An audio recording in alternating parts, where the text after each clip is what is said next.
It's the Grass Pitch Maintenance Fund Back on Track webinar. So hopefully those of you that are here are already on the Grass Pitch Maintenance Funding Programme, or you might be about to take on Grass Pitch Maintenance Funding on your site from a club that was maybe using it before. And this should hopefully help you to get going with the project and start delivering some good quality pitches. So on the call today, we've got a couple of the county FAs in the southeast. So we've decided to work together on delivering this webinar.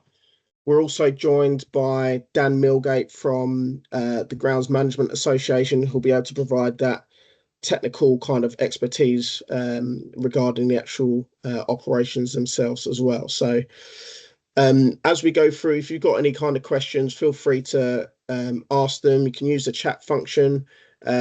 Roseanne from Surrey will be monitoring that and hopefully be able to answer any, but we can pick them up as we go through as well, if need be. So just in terms of what we're going to go through today, so a quick overview of what the Grass Pitch Maintenance Fund is. I know there might be a couple of people on the call who have changed roles or possibly taken on Grass Pitch Maintenance funding from a former committee member and needing to get up to speed. We'll just guide you through what you need to do to accept your grant and claim your funds. I know that with the foundation's change of portal, that's caused quite a few issues for people. So hopefully this will iron out some of those teething issues. A little bit of advice around how you can plan towards your applicant contribution if you've got one. How you can undertake a pitch power assessment. So just a quick overview of that. And then understanding the information that's in your pitch power reports. And then some recommended maintenance operations to hopefully make sure you're on the right track in terms of what to do. So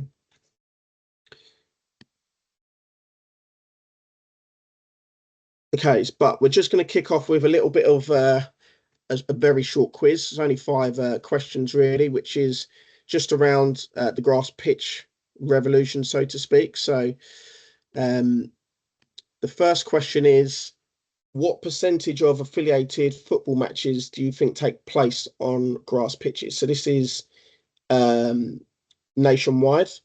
So you can either use the chat function, or if anyone wants to come on and say what number they think it might be, give it a whirl. I'm going for 98%. 98? Any takers on that, higher or lower? Okay, I'll go so 99 then. did someone say 99? Yeah. Can't quite see there. Yep. So you're close. It's 90%. So I guess with the rise of the number of 3G pitches, there's maybe a little bit more that's taken place on 3G than there used to be. But regardless, it's still a very high number, which is why it's so important that we get grass pitches right. So what number of games do you think get cancelled every season due to poor pitch quality?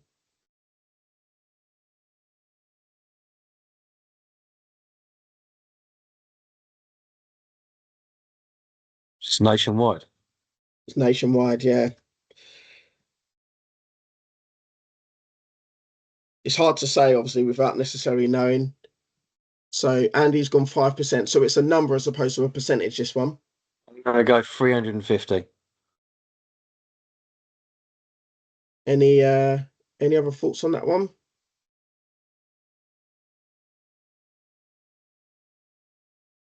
Andy's typing 12,500. So it's 100,000.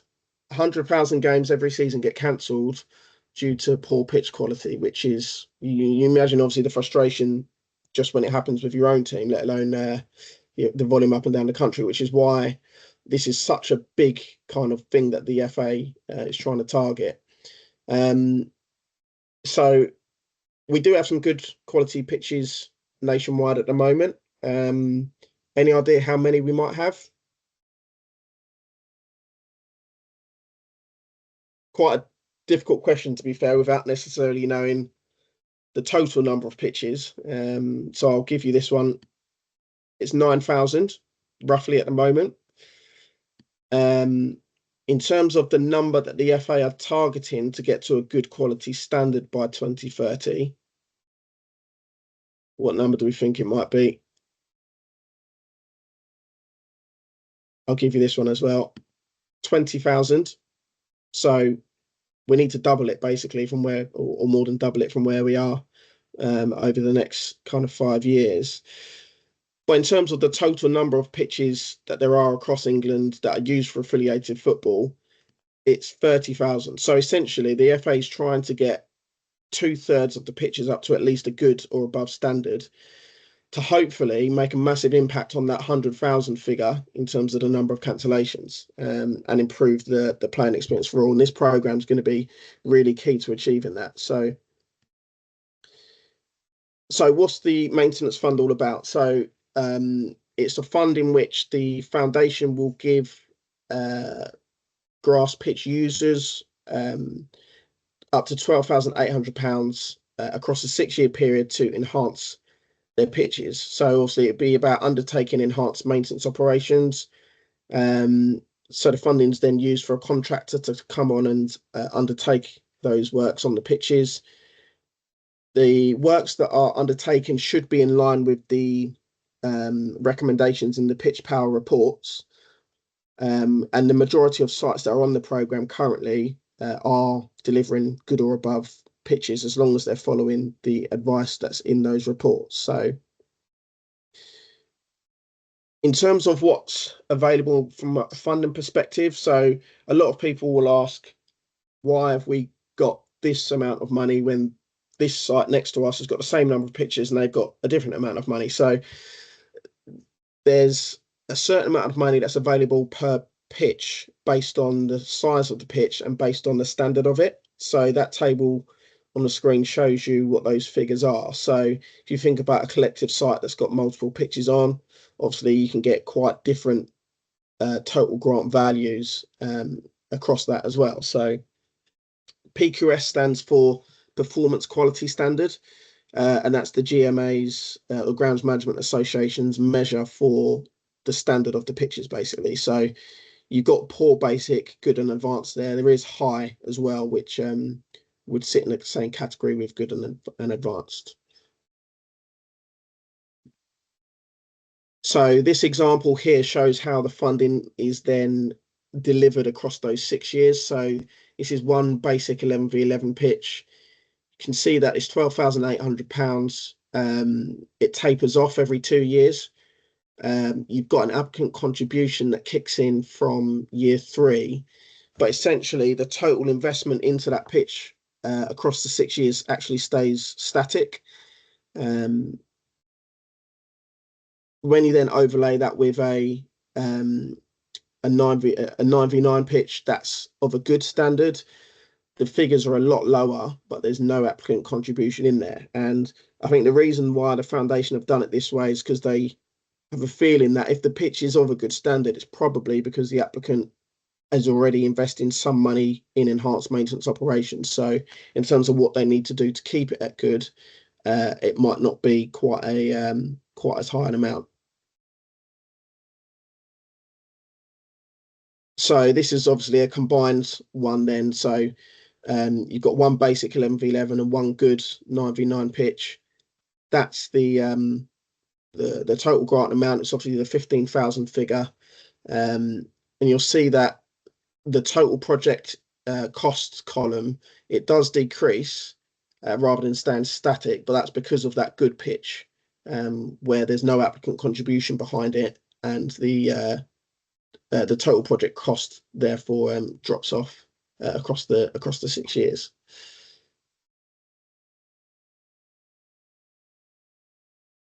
Okay. So we're moving on now to claiming your grant. So this is something that a lot of people have struggled with. So the Football Foundation changed their application portal last December. So the old portal, when they transitioned all of the grants across, whilst your data moved across, your logins didn't.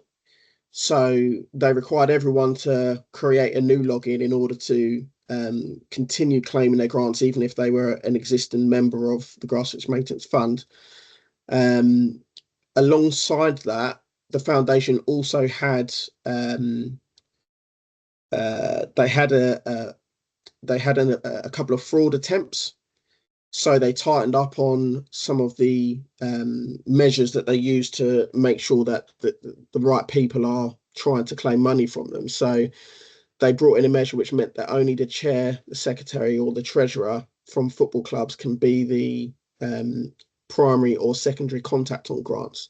So that did trip up a few people as well, who may have had their grounds person as the primary contact, or may have had a committee member whose role was the development officer. So that's then caused some delays from people claiming their grants as well. So in terms of how to overcome this, obviously you need to make sure that the right contacts are on the grant. So you'll need to be verified as either the chair, the secretary, or treasurer. To do this, you need to sign up to the portal. Once you've signed up, it's probably best for you to then contact your county FA straight away, just to say that you've signed up and you're waiting verification. When you've tried to attach yourself to your organisation, that will just speed the process through. Once that's happened, you then should be able to start your claim process. You'll need to ensure that your bank details are also on there. When you log in to submit your first claim, you won't need to submit any invoices, but after the first year, you'll need to prove what you spent the previous year's funding on. So you will need to upload invoices for year 2 onwards. And also, when you're going through the claims process, your secondary contact will also need to log in and then countersign the claim after you've done that as well. One thing that's changed on the new portal since the old one is that the secondary contact will no longer get an email prompt to do that. So they used to on the old system, but on this new one, it doesn't do that. So once you've gone in as the primary and tried to claim, you then need to just tell your secondary contact to do the same. Otherwise, they'll be sitting there waiting for an email that's not going to come. So it's a few screenshots here just so that people know that they're looking in the right place. I know that some people will get the Pitch Power website and think that that's where you claim. That's not the right place. It's the Football Foundation website, which is footballfoundation.org.uk. You'll see in the top right corner, you've got the green create account and login button, or if you're using it on your phone, then I think it might be the hamburger menu on the right. You'll then sign in. And then when you've signed in, you'll land on your profile page. So if you click on projects, and then you'll land on this screen on the right where you have the option to manage your claims. So you should see your projects listed. Click on that green button on the right hand side, and then there should be the option to continue, which will take you to another screen where you can then start your claim. In terms of where you put your bank details in, if you're utilizing this portal for the first time, when you're on your profile page, which is the screenshot on the left, if you click on your name at the top and then click on profile, you'll always end up back on this profile page. If you scroll to the bottom, you'll see your organization listed, or you might not see your organization listed, but it will say manage organization. So you can click on manage organization or add organization, sorry, and then you can add whichever club or parish council, etc., that you're from. Once you're attached to your organization, you'll then see that you've got sites that you can add. You can also add your bank details, and you'll need to make sure the bank details are in there, otherwise you won't be able to complete the claim process. Okay, so moving on to the applicant contribution. So we're going to use an example whilst we go through this to hopefully make it clear that there is ways that you can kind of tackle this. This has been an issue that has put some people off of applying for Grass Switch Maintenance Fund, but obviously as you're on the call, you're already on the programme, but we thought it was still worth giving you a bit of advice around how you can kind of work towards this. So the example is that you've got one 11v11, a 9v9, a 7v7 and a 5v5 on the site.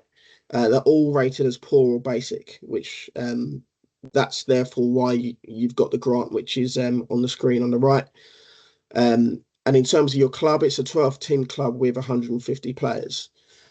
So some ideas of things that you could do is challenging each team to fundraise a portion. So £250 each, for example, if that was challenged to each team each year, starting from year one, then that would put the club in a very good position to be able to deal with that applicant contribution when year 3 rolls round. Certainly to consider your existing spend. So how much are you spending on end of season trophies, for example? That tends to be one that racks up quite a lot of money each season. Whilst brilliant to do, and I'm sure the players all appreciate it, would they appreciate a good quality pitch more across the season? Obviously sponsorship opportunities, which I know as clubs you'll be doing anyway. Can you also create new income streams? So food and beverage, there's some further opportunities for funding, such as the catering unit fund now from the Football Foundation to help you do this kind of thing. So that could be something to consider. That might help you just generate a few more coins to work towards that applicant contribution. And then the idea of raising monthly subs for players. I know it's what most people won't want to do. We are in a cost of living crisis, and obviously people don't want to be putting more cost on people than they have to, but it's obviously going to be in there as a potential option as well anyway. So I'm just going to deep dive a little bit into the raising monthly subs idea, just to give you a bit of a idea of how it could work. So sticking with this example, so we know that we're going to need, we're going to need £19,199 or £19,200 across the final 4 years of the project. But if we look at starting to build that amount of money from year one, this is how we could do it. So the idea is increasing monthly subs by £2.50 per player over 10 months. So ignoring the summer months where there's not really much football happening, for the lifetime of the project. So you can see year one, we get our foundation grant of £9,600. That £2.50 for 150 players across the 10 months of the year gives us an increased income from subs of 3,750. We're going to spend 9,600 on enhanced maintenance, as we kind of are due to on the project plan,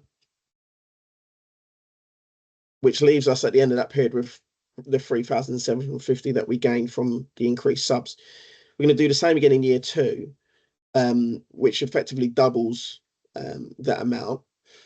When year 3 then rolls round, our grant from the foundation has obviously dropped off, but we're still bringing in the same amount of money in terms of increased subs, and we're still spending that £9,600. So we end up with 8,050, and you'll see that as we go through the project, by the end of it, we've delivered what we needed to in terms of we spent 9,600, we've spent our applicant contribution, and we've left ourselves with £3,300 by the end of it. So that's how you can make it work over 6 years. But this program is a 10-year program, so the funding is for 6.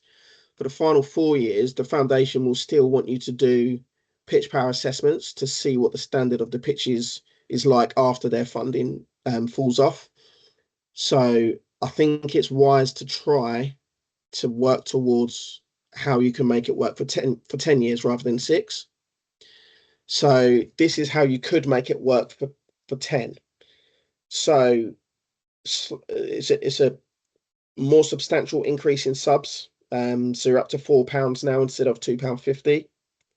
The reason for that is you'll see in the red column we've got 10 payments, or well, 10 spends of 9,600. So effectively 96 grand is what we're going to be spending on enhanced maintenance across the 10 years.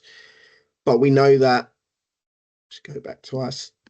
We know that across that 10 years, albeit we're going to get it all in the first 6, 38,000 of that is going to come from the Football Foundation. So we're trying to find the gap effectively. So, which I think was around 57,000.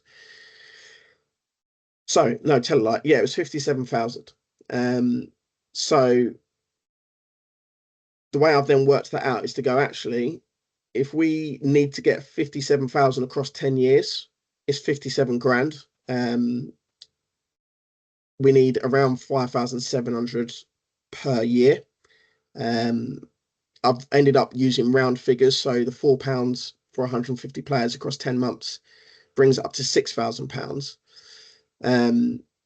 So again, we work in the same method as we did all the way through. When you get to year 6, obviously you get the last bit of funding from the foundation. Year 7, no funding in, but you still get your 6,000 coming in from the increased subs,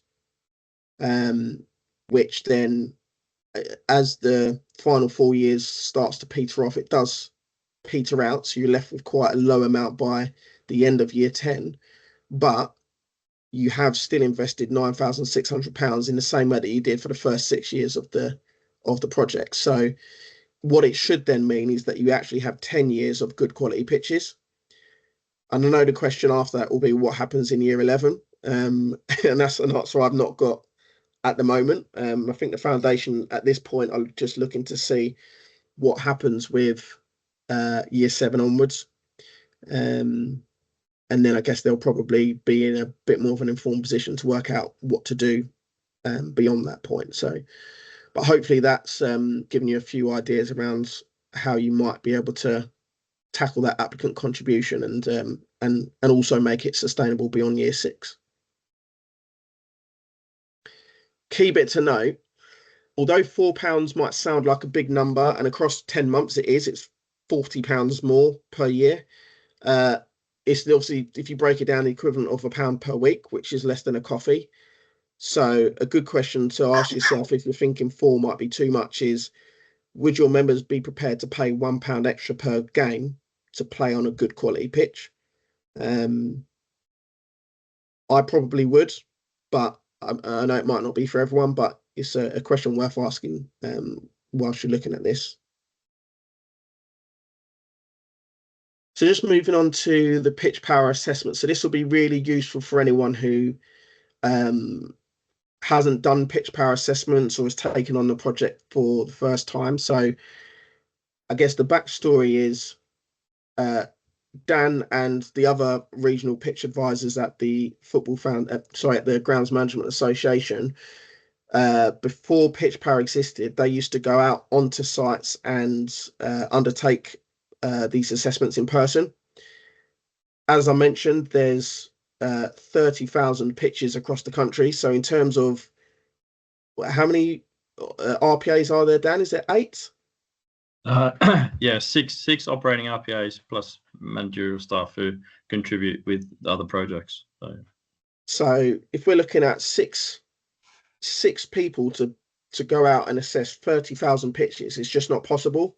So the foundation developed Pitch Power, which basically enables site users and site owners to submit the data to the Grounds Management Association, who now effectively undertake a desktop evaluation, I guess, and build a report based on the data that's gone through, instead of them having to go out on site, which they wouldn't have the capacity to be able to do. So one thing to note, if you've not used it before, is it can be found on it can't be found on your phone's app store. So you have to go to the website pitchpower.org.uk. If you go to it on your phone, the first time you access it, it'll ask you if you want to add it to your home screen. I'd advise doing that because it then sits on your home screen and behaves like a normal app rather than you having to go to the website all the time. And similarly, if you visit it on laptop for the first time, it'll ask you if you want to add it to your desktop bar at the bottom as well, which again just makes it easier to access when you need to. So this is a few screenshots of what it looks like on the phone. So essentially, you need to create an account if you don't already have one. So this is a different account that you'll need to your Football Foundation one. You might have a login as a club already and the login details have been passed over. If that's the case, that's fine. It doesn't need to be an individualized one like the foundation's application portal does. Once you've logged in, you then obviously see the bar at the bottom and you need to click on organizations and just make sure that your account is attached to your organization. So you'll see I've created a demo organization for Kent FA there. You'll then, it should already be, but you should then need to make sure that your site is also attached to your organization. And then you'll be able to begin your inspection. If you need support with Pitch Power, we are having a webinar specifically on Pitch Power next month. So keep an eye out for that as well, because it will deep dive into how to undertake an assessment. But you'll see here that effectively what it does is it will just ask you some questions. Some of them are questions that you can answer without being on site. So it will be things like how many cancellations your site has had or your pitch has had. But some of them will be questions that you'll need to answer by taking pictures or by inputting measurements.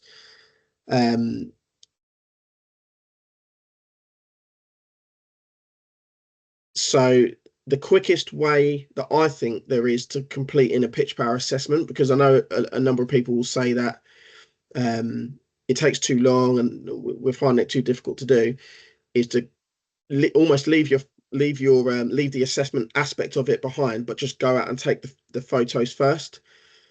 So a typical Pitch Power assessment will take about 30 minutes per pitch if you do the whole assessment outside.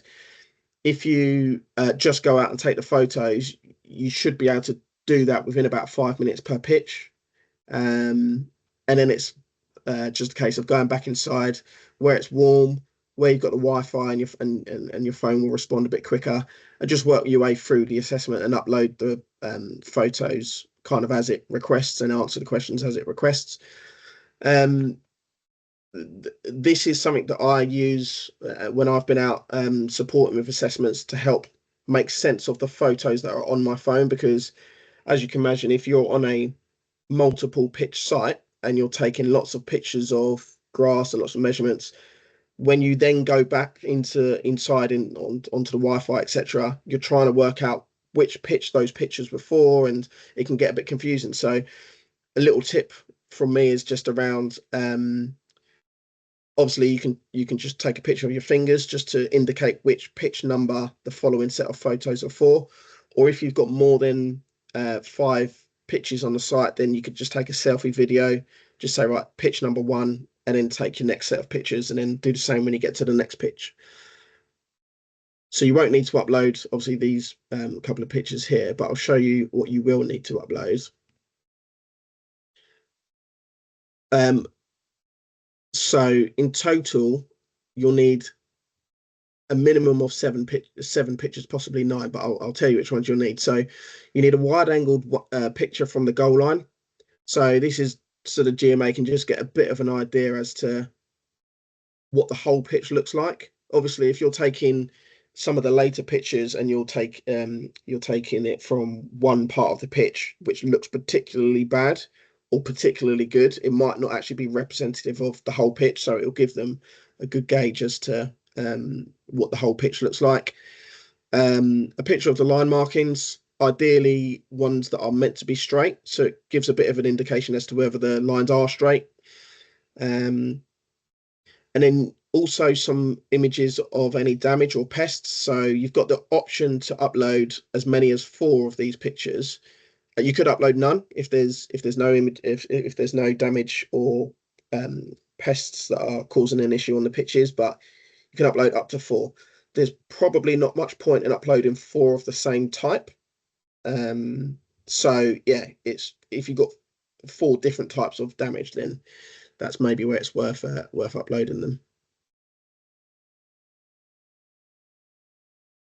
And then these pictures are the ones that you'll need to take multiple of. So for a 5v5 or a 7v7 pitch, you'll need to take these pictures in 2 parts of the pitch. So goal mouth and centre circle, or where a centre circle would be. And for a 9v9 or 11v11 pitch, you need to take it in both goal mouths and also the centre circle as well. So 3 parts of the pitch. So the grass height, so I mean, that will give the GMA an idea as to what your height of cut has been like, whether you're leaving it too long or whether you're stunting the grass by cutting it too short. So the main thing with this is the quality of the picture needs to be really good. When you're doing the actual uploading of the picture on Pitch Power, it'll also ask you what that measurement is. You can put a figure in that you think is right. Obviously, when you put that measuring tape in the grass, you can have various strands of grass that are going to be slightly different from each other. So you can pick what you think's the average. The GMA may look at the photo and think, actually, that I don't think that's quite right. I think it's more like 35 millimeters, for example. That's not too much of a problem as long as the picture is a good one. Is that right, Dan, from your perspective? Yeah, absolutely. These pictures are key in regards to your PQS rating across the board. It's essential that these pictures are followed by the submission guidelines, especially with your grass and weed cover photos, to ensure that there's no shadows, no feet, no objects, no lines, anything like that. Just make sure they're clear and concise. As per the pictures that Aidan's uploaded here, they're absolutely perfect. The reason for that is if we submitted with poor pictures or poor evidence, it gets returned back to the club for reassessment, and that just delays any sort of funding cycle and reporting cycle that you may have. So yeah, it's really important to follow your Pitch Power inspection guidelines to the dot. Really makes my job a lot easier. Brilliant. Cheers, Dan. So the grass and weed cover photo hopefully is fairly self-explanatory. You obviously put your phone just kind of horizontal to the surface, like Dan says, make sure your feet aren't in the photo or any shadows or line markings. And yeah, just a fairly straightforward picture, that one. There's an AI tool now on Pitch Power which will then calculate what the grass and weed cover percentages actually are, so you don't even need to worry too much about measurements on that one. The soil sample, so this is probably the thing that not trips most people up, but is the reason why people are a bit nervous about doing Pitch Power assessments. So you'll see the sample, the picture there, that sample was taken with a impact soil sampler. They're super easy to use once you've got one and been shown how to use them. They're about £250. You can get a discount on at certain places. Your county FA should be able to give you the code and which website you can get the discount from, but they are a lot easier to use and probably disrupt the surface a lot less than using a spade. However, if you don't have an impact soil sampler, you can use a spade. Just take a square out of the ground, stick the measuring tape next to it, and get a photo and then place it back in.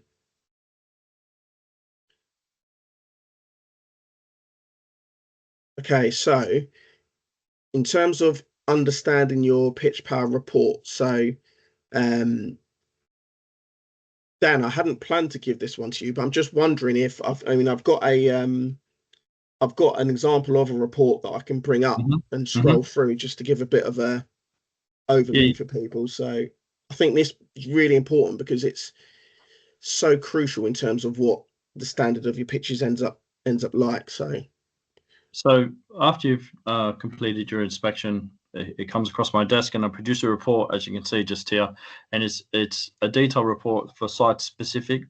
None of it is sort of burgled out from multiple sites. It's for your site specific. So it's really, really important that you go through your report. It shows you your PQS score for each pitch on site. If it's your first sort of submission, then don't be offended if your pitches are rated below the good level. If they're rated below the good level, you can see previously on the previous slides that you have access to a greater amount of funding, and it should improve if you follow this overview. This overview is really a breakdown of what we found in your specific services. It shows how much usage that your pitches are undertaking, and if that is affecting their performance. It also has sections on a brief overview on recommended maintenance, which is more detailed further down the report. And it's really site specific as to if your site is struggling with filtration of moisture through the profile, how you can adjust that to allow moisture to filtrate more quickly. If we keep going down a little bit further, this is just a contents menu for your maintenance and any equipment that we recommend you purchase, which you can also get funding through the Football Foundation for. Individual pitch PQS scores and tracked over time. So each individual inspection you complete and have a report for is then tracked in your overall pitch PQS. You can see in the first table of contents how your pitches have performed against previous inspections and reports. But as a first report, it'll be sort of an initial sort of snapshot. You get that for each pitch that you have inspected. I'll skip through these because we've got, I think this is a 9-pitch site, so We'll eventually come to the maintenance recommended maintenance section.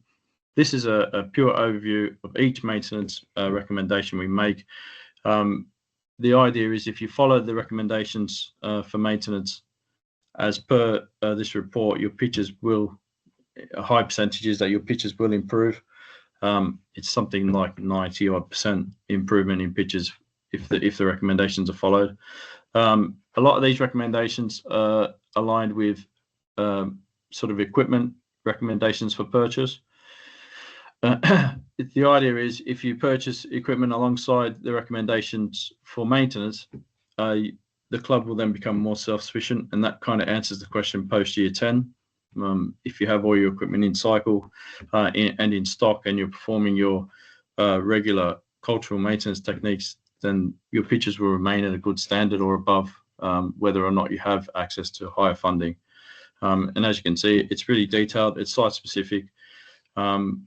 There's a little joke around the team that some of these reports don't get read, and that's why pitches don't improve, and that the program's just an access to funding. But really, if you follow the recommendations provided, then the pitches will improve. You have an estimated budget figure at the bottom. That's an estimated budget figure if you use contractors, and it changes every year. It sort of goes up with inflation. And then below this, we have your recommendations for equipment. We always recommend a second line marker as a backup. We recommend the compact tractors, the turf grooming kits. It's the most key after a tractor, obviously, to pull it along. It's the most key piece of maintenance kit that you can have. And slitting for aeration, fertilization spreaders, soil samplers.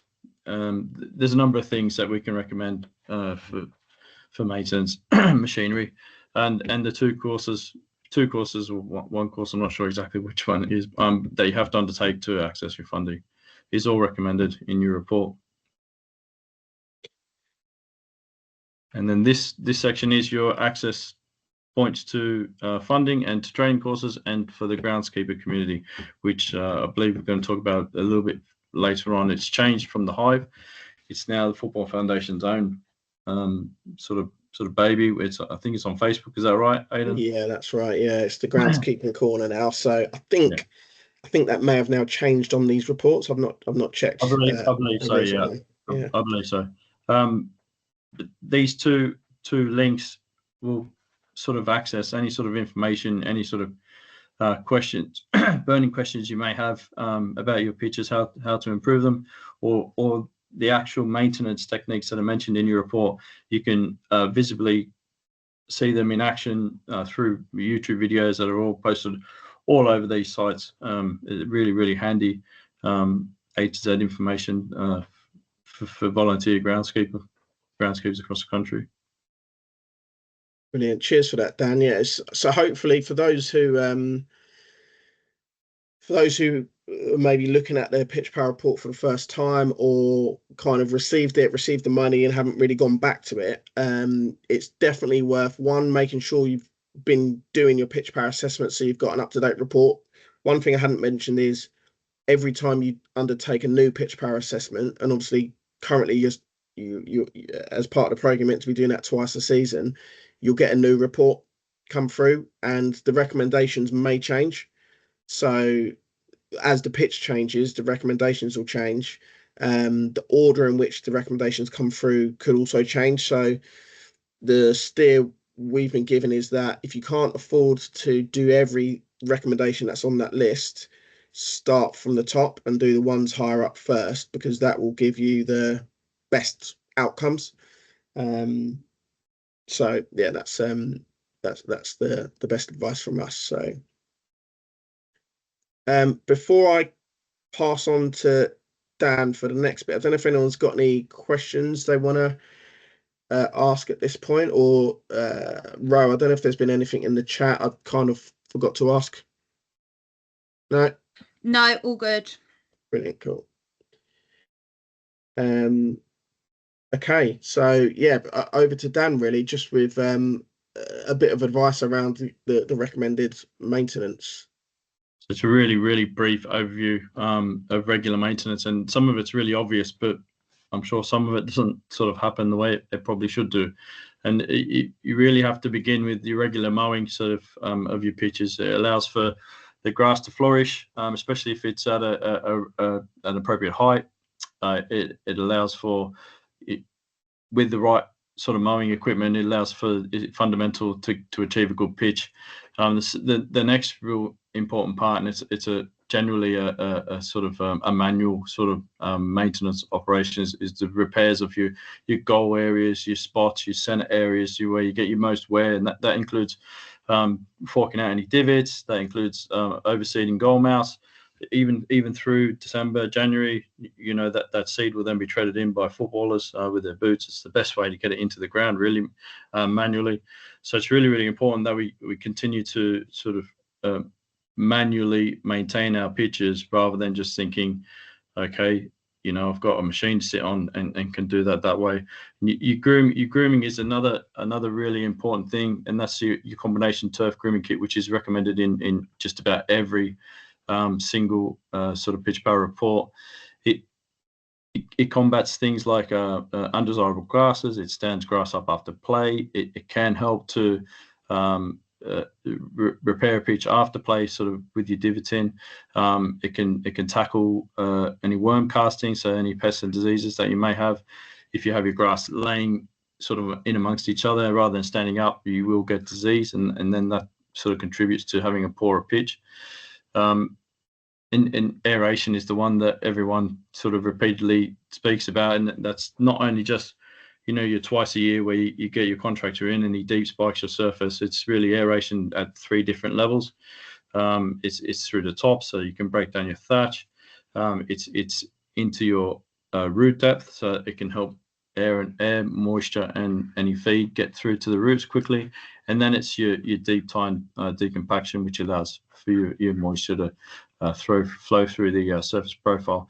But you can't solely expect the idea of this is that you can't solely expect that when you get your contractor in to do your aeration twice a year, your 1 weed spray a year, and your 2 fertilizations a year, that's going to achieve a good pitch. It's the regular sort of manual maintenance of your pitches that everybody hates to do, but it's probably more important than having it vertidrained twice a year at 12 inches. There's one more slide, I believe. Yeah.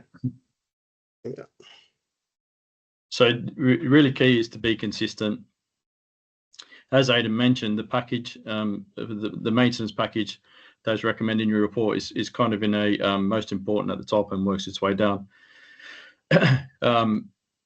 So ensure that if funds don't allow for the whole package to be done, be consistent with your package, be consistent with your maintenance work is really key. Not to just vertidrain once and then 4 years later vertidrain again. It's really pointless doing it at all. Ensure that when you're undertaking any sort of maintenance, that the conditions are appropriate, that the pitch will take whatever machinery you may use. If the pitch won't take it, consider, obviously, as I spoke previously about undertaking manual maintenance. Scarifying is probably always right down the bottom of a grassroots club's maintenance package in the report, but it is really key, but it's highly expensive operation. It will reduce your weed coverage without having the need to spray. So if you have a site where a parish council or whatnot doesn't allow you to spray for weeds with a selective herbicide, scarifying is an operation that you can undertake to thin those out. Always disc seed sort of your seed, other than right in the middle of the playing season, like I spoke about with gold mouse and whatnot. There's absolute pointless you throwing seed in the air and on top of the ground in summer, where it's just going to bake and not germinate. Fertilize twice a year for recovery, deep spike for your filtration of moisture. Weed control, again, if it's greater than 10% in the report, you'll be recommended at least 1 weed spray a year. And then localized repairs is all your sort of repairs from play through the summer. So if you have a goldmouth that's depressed or mounded, perhaps you could repair that using funding in the off season. But it's really about being consistent with your works and undertaking them when conditions are right. Brilliant. Thanks for that, Dan. Has anyone got any questions on that before we move on? Okay. So we're just coming towards the end now. So I guess one thing that was mentioned earlier was the groundskeeping corner. So previously the Football Foundation had the Hive groundskeepers community. Some of you may have been on that before. They've actually shut that down now and instead started the groundskeeping corner, which is a Facebook group. I think the theory behind it was it's more accessible to more people. You're going to probably see it and use it a bit more frequently because you're already logged into Facebook anyway. So it's proving really popular. There's some really good content on there that I've seen, people sharing ideas, people sharing how they're getting on with their pitches so far this season. So you will find that there's Football Foundation staff, FA and County FA staff on there, as well as the Grounds Management Association. There's also the head groundsman at Wembley, Carl Standley, who'll be on there and sharing some kind of insights into how they managed to keep the Wembley pitches to a good standard as well. So if you're on Facebook, then please do join that and contribute and let everyone know how you're getting on with your pitches. Andy, did I see you had a hand up there? Hi. I did. I just got a question. So we are, I believe, have had 3 tranches of our grant so far, and we submitted our pitch power inspection. I think probably end of last year, maybe beginning of this.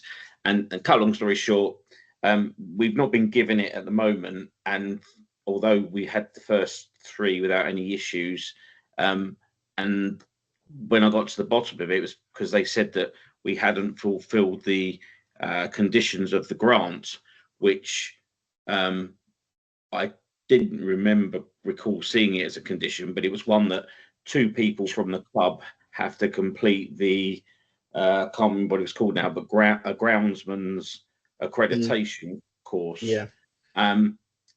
Which is very detailed, very time consuming, very specialist. It's not a generalized thing.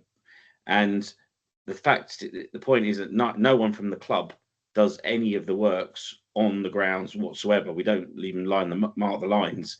We subcontract out the annual scarifications, sanding, seeding, etc., and our landlords do the grass cutting and line marking.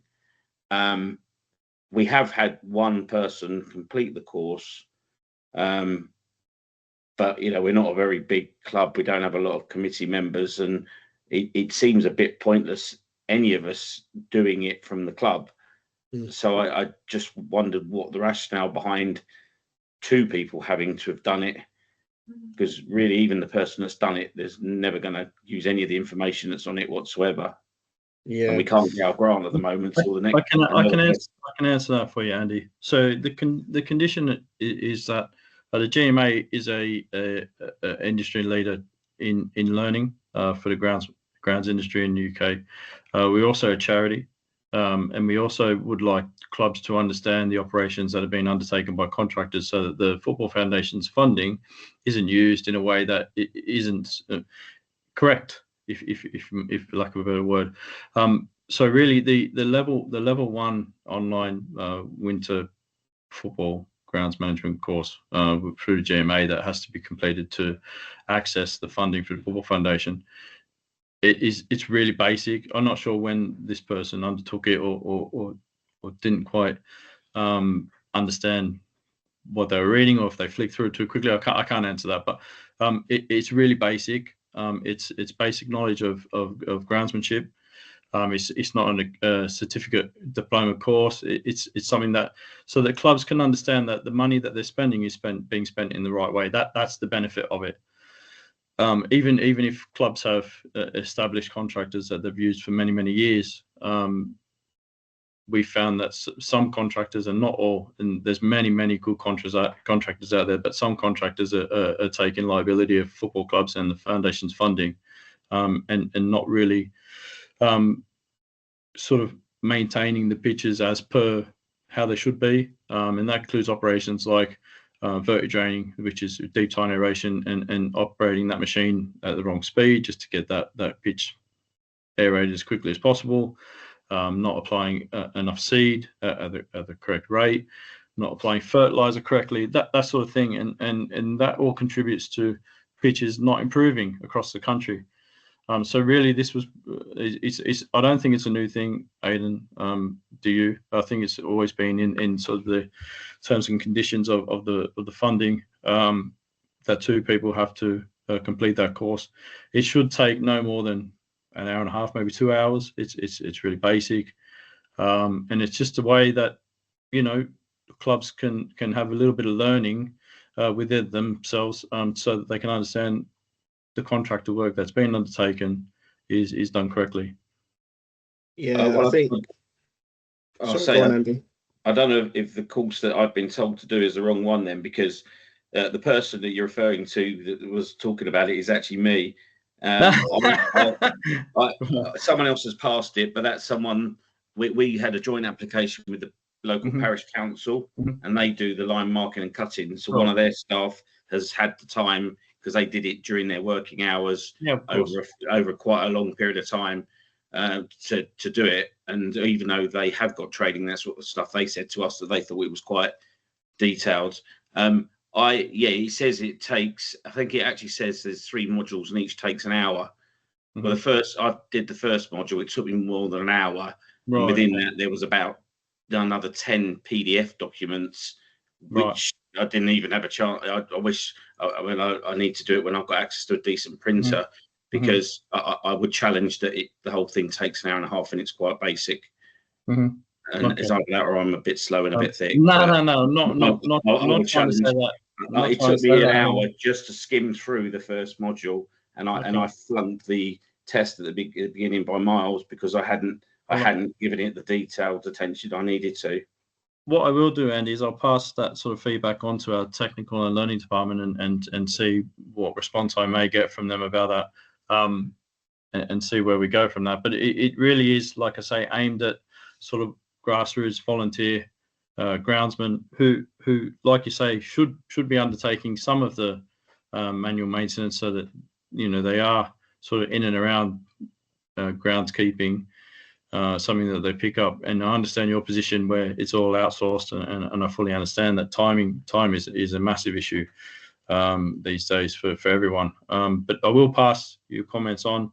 I can't change the fact that that's still in the terms and conditions. It's still something that needs completing to access funding. All I can say is, if you have any issues, give me a call and I can go through something with you and maybe explain it in plainer English if that helps. But yeah, I will pass your comments on to our technical and learning department and see what they come back with. Okay, just one question, and again, is what I didn't understand is how I managed to get the first 3 tranches without any problems. I don't know why it's suddenly. Is there there's a trigger, is there? I believe that the protocols have been enhanced, so those who did slip through year 1, year 2 in the program are now being sort of caught in the net and being asked to comply with the terms and conditions of their funding. Darn, never mind. It was good while it lasted. Yeah, I think, as Dan says, I think it's so that when people are reading the pitch power report, the terminology is actually making some sense. Like when it's saying about surface grooming, what does that even mean? Or decompaction? What like some people who are obviously taking on this project first time are not going to have a clue what that means, and then they'll speak to a contractor and they'll say, right, this is the report's telling me we need this. Do they know that when the contractor says, oh yeah, we can do it for you, it costs X amount, and then they do it, that they're actually doing the right thing? So it's a little bit of a way of the foundation trying to quality assure as best they can that the work's been done as they kind of would like it done, I guess. So, but yeah, in terms of how you slip through the net, I'm not sure on that one. But yeah, so they've caught you eventually, Andy. So okay, no worries. Thank you. No worries. So yeah, just to finish up then, I guess, in terms of next steps. So I guess the key thing is, if you haven't drawn down your next set of funds, then that's definitely the next step to take. You obviously need to undertake another pitch power assessment at some point. I say the sooner the better. Obviously, have a look at when you're due to do one, and make sure that it's in the right time schedules at the moment. Obviously, that, Aidan, you can undertake a pitch power assessment whenever you like, as many times as you like a year. I won't be that happy if you're doing 100 sort of inspections a year, but if you're having a certain issue with your pitch, or you're not happy with its condition of play, then it's important to perhaps undertake a pitch power assessment, have that reported on, and then you might find that one simple cultural maintenance activity that you're not undertaking that's in their report may change the condition of your pitch quite drastically. Yeah, definitely. And I think that's for those who maybe have had a gap where they haven't undertaken a pitch power assessment but should have done, before you maybe get cracking into what your next set of maintenance operations are going to be, it's probably worth getting that pitch power assessment done first, just to make sure that how you then spend your next set of funds is on the right operations, as Dan said. Join the Groundskeepers Corner. So yeah, if you go onto Facebook and just type in Football Foundation Groundskeeping Corner, then you should be able to find it and join it. And if you've got any further kind of questions that you need, or you need help with undertaking a pitch power assessment, or drawing down your funds, or contacts for contractors, or anything, get in touch with your county FA first. They may put you on to Dan if it's something a bit more technical. It might be that you need some support from the foundation, but yeah, either way, we can provide hopefully the support that you need to get your project back on track. So that's pretty much it for tonight. So unless anyone's got any last questions, we'll finish up there. I will send round the recording as well, so you can watch it back. It will be on YouTube. So yeah, if you want to watch any of it back, then you can do so. And yeah, thanks everyone for coming on.